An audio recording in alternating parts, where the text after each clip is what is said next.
Delighted to have you all here and delighted to be here. We have a great lineup now for the last section here in Abington Church of our inaugural Lefano Festival. First, we're going to have a piece of music written by Sir Charles Villiers Stanford, where he set one of Shirley MacLaine's ballads, Shamus O'Brien, to music. It's a whole opera. Dan will explain more. We won't have a whole opera today. So the soprano Janet Woods is professional soprano and teacher, and she's based in Limerick, studied under Dr. Roderick Dunn, Mary Walsh and Olive Cowper, and has performed extensively. She's accompanied by Irina Dernova, who is from Russia originally. Very pleased to have her here. Studied in the Vyatka College of Arts, and forgive my pronunciation, Novgorod Glinka State Conservatoire, but now based in Ireland. And we're really, really honoured and pleased to have her and Janet here today. So without further ado, I'll pass you over.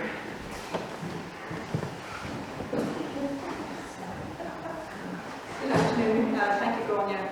Just give you a brief background. At the turn of the 20th century, Shamus O'Brien was regarded by many as Stanford's most popular and most successful opera. It's based on a poem, obviously, by the Anglo-Irish man, Joseph Le Fanu, who we're celebrating here today, and set against the backdrop of the 1798 rebellion. I would argue that it's a forgotten masterpiece, and that Le Fanu's lyricism has been overshadowed by Villiers Stanford. Le Fanu, through the character of Shamus, presents the Irish as proud patriots who outwit the dim English soldiers charged with keeping the country that is beginning to rise against the oppressor in order. However, he cleverly complicates the straightforward plot by the introduction of a dim-witted villager who betrays Shamus to the British, and by the introduction of an illicit liaison between an Irish girl, Kitty, and a British soldier. From this, it is evident that Le Fanu was very au fait with the tensions and intricacies of Irish politics at the time. It was composed after his death in 1895, and it was Stanford's fifth completed opera, and his first foray into the comic genre. It's often compared to Bizet's Carmen for its combination of comedy, tragedy, and the degree of melodrama. It was first performed in 1896, and it proved so popular it ran for 82 performances in the West End before going on an extensive tour in Britain and Ireland. And then in 1897, it enjoyed a 2-month run in New York. It is evident that it is an Irish story which Stanford has complemented with scoring that is Irish in style and which beautifully colours the lyrics and sentiments. And we have to remember as well that Charles Villiers Stanford, was based in Ireland for quite a lot of his time. It's particularly evident in the second piece that we'll sing today, which is called A Grave Dawn's Cold, if I beg your pardon. And it talks about the cry of the banshee, which is hauntingly portrayed through the scoring and, I suppose, really the placement of the soprano voice. Both musically and lyrically, the piece has abundant energy and variety, and anyone familiar with Stanford's church music would find its freshness striking. Musically, Shamus O'Brien is a masterpiece. The beauty of the music, the light touch and the sense of humour make it thoroughly worthy of revival after many years of neglect. When researching this opera, which is not well known in Irish circles and not sung by many Irish singers for some reason, I noticed that Stanford had withdrawn it after just before the First World War. Apparently, as the politics of Home Rule intensified in the first decade of the 1900s, Stanford, an ardent unionist, withdrew Shamus as he worried it might foment Irish nationalism and anti-English sentiment, something that would not be good for his career, particularly at that time. The result was that the ban effectively remained in place until his death in March 1924.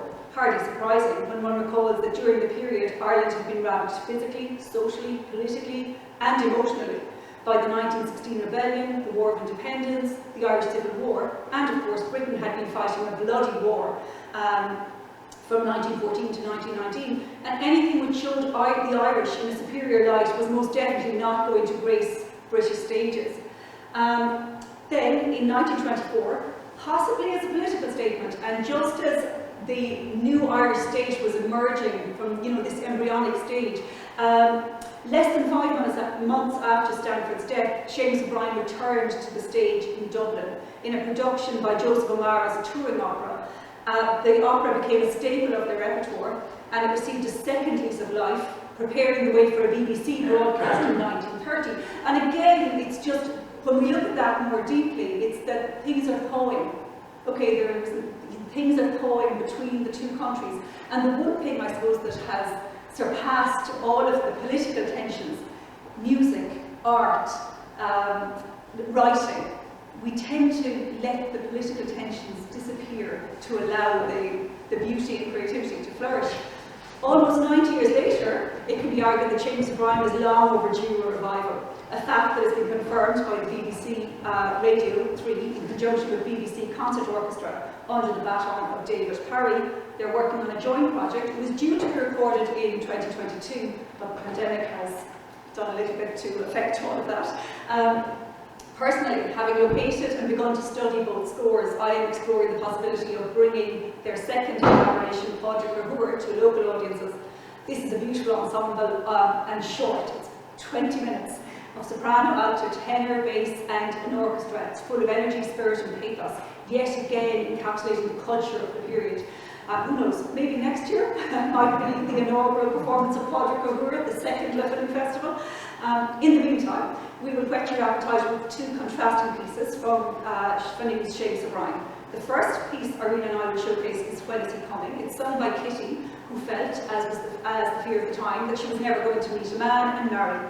However, as with everything with Fanuo, there's a deeper meaning. The political tensions are there, but there's also the social tensions of a woman who doesn't have money. So how is she going to find a man? It's one simple line. She said, of course if I had money, I'd have me grand lover as well as the rest, which was exactly the way society was during Fanu's time. This is a frivolous, flirtatious piece, and it's true representation of the plight of single women in the period. In the second piece, it's a completely different tone. It's sung by Shamus's wife, Nora. She's overcome with fear that her beloved Shamus has been captured and will die at the hands of the British soldiers. For the previous 2 nights, she has heard the banshee cry, and she takes this as a premonition that she will lose her beloved Shamus. This poem that Fano wrote to express her fears and emotional pain demonstrates his deep understanding of loss and grief.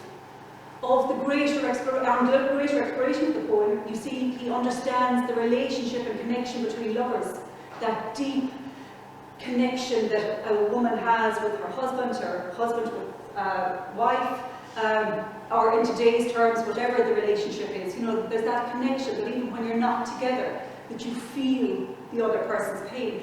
But also, it connects with the Catholicism that pervaded Ireland and the Irish populace at the time, and also how they fought to keep the Gaelic traditions alive, such as the chieftain, the heroic warrior, and of course the supernatural tradition of the banshee, which is perfect for today or tomorrow night even. So I'll take a drink of water, if you don't mind, before I try to sing. After talking, I don't normally talk before singing, so us singers are very odd like that. We like to keep the two things separate, but it wouldn't be fair to not to do that, not to give you some sort of an introduction. So we'll start with Where is the Man? And then we'll move on to A Grave Dawn's Call.